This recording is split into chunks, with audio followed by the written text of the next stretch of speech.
Hello வணக்கம் மக்களே. இந்த வீடியோவில் நான் பார்க்க போறீங்கன்னு பார்த்தீங்கன்னா சிறப்பான தரமான அப்டேட் நமக்கு அப்படின்னு அப்டேட் இருக்கு பார்த்தீங்கன்னா மிஸ்டர் டி இருக்கார்ல தனுஷோட அடுத்த படத்தோட பூஜை போட்டிருக்காங்க மக்களே. பூஜை நேற்று முந்தானத்து நம்ம போட்டிருந்தாங்கன்னு நினைக்கிறேன். படம் ப்ரொடியூசர்னு பார்த்தீங்கன்னா வேல்ஸ் ப்ரொடக்ஷன் இருக்காங்களா, அவங்க ப்ரொடியூஸ் பண்ணுறாங்க. படத்தோட டேரக்டர் யாருன்னு பார்த்தீங்கன்னா நம்ம போர்த்தல் டேரக்டர் இருக்கார்ல விக்னேஷ் ராஜா, அவர் தான் மக்கள் இந்த படத்தை டைரக்ட் பண்ண போறாரு. தனுஷோட லைனப் ரொம்ப பெருசாக இருக்குது. அவர் இந்த படத்தை தான் பண்ணுவார். நம்ம ஆல்ரெடி நம்ம முன்னாடியே சொல்லியிருந்தோம். குபேர லாஸ்ட் ஜூன் 20 ரிலீஸ் ஆச்சு மக்களே.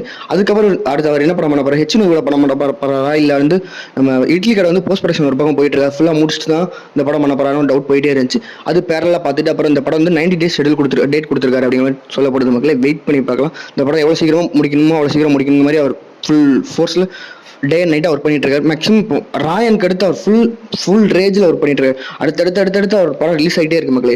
நீங்க அடுத்து அவர் யார் எந்த டேரக்டர் கூட கொலாப் பண்ணா ரொம்ப எக்ஸைட்டாக இருக்கும் நீங்க நினைக்கிறேன் கமெண்ட்ஸ் மக்களே. நானும் பார்த்து தெரிஞ்சுக்கிறேன். வெற்றி மாறனா, மார்சிலராஜ், இப்போ விக்னேஷ் பண்றாங்க. அடுத்து ஹெச்னத் கூட பண்றாங்கல்ல மக்களே. அந்த படம் ஜனவரியில் ஸ்டார்ட் ஆகும் மாதிரி அப்படி கிடைச்சிருக்கு. ஜனவரியில் படம் ஸ்டார்ட் ஆகிற படத்தை வந்து படத்தோட ப்ரொடியூசர்னு பார்த்தீங்கன்னா நம்ம செவன் ஸ்கிரீன் லலித் இருக்கார்ல, நம்ம மாஸ்டர், அதுக்கப்புறம் வந்து இந்த படம் பண்ணாங்கல்ல லியோ, அவர் தான் மக்கள் அந்த படத்தோட ப்ரொடியூசர். படத்தில் ஃபீமேல் யார் பண்ண போறான்னு பார்த்தீங்கன்னா பூஜா டேன்னு ஒரு டைம் நம்ம சொல்லியிருந்தோம். படத்தோட பூஜா டே போலாமா இல்லை மமிதா பைஜி போலாமா, பிரேமுலு ஃபேம் இருக்காங்கல்ல அவங்க போலாமான்னு ஒரு பெரிய டிபேட் போயிட்டு இருக்க மாதிரி அப்படி கிடைச்சி வெயிட் பண்ணி பார்க்கலாம். ஃபர்ஸ்ட் வந்து இந்த போர்ட்டல் டேரக்டர் விக்னேஷ் ராஜா இருக்குல்ல, அந்த படம் ஃபர்ஸ்ட் இப்போ வந்து பிக் ரிலீஸ் பண்றாங்க மக்களே. அந்த பிக்ல வந்து அது ஒரு ஏதோ ஒரு காட்டில் நிற்கிறாரு, ஏதோ ஒரு பயக்கட்டில் நிற்கிறாரு. அந்த காடு வந்து அப்படியே எரிஞ்சிட்டு இருக்கு, சுற்றி எரிஞ்சிட்டு பின்னாடி பணமரெல்லாம் எரிஞ்சிட்டு இருக்கு.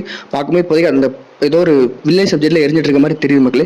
படம் எந்த மாதிரி இருக்க போகுதுன்னு தெரியல. அடுத்தடுத்து ஃபர்ஸ்ட் லுக் சிங்கிள் வரதை பொறுத்த மக்களே தெரியும். வெயிட் பண்ணி பார்க்கலாம். நீங்க நினைக்கிறீங்க கமெண்ட்ஸ் மக்களே, நானும் பார்த்து தெரிஞ்சுக்கிறேன்.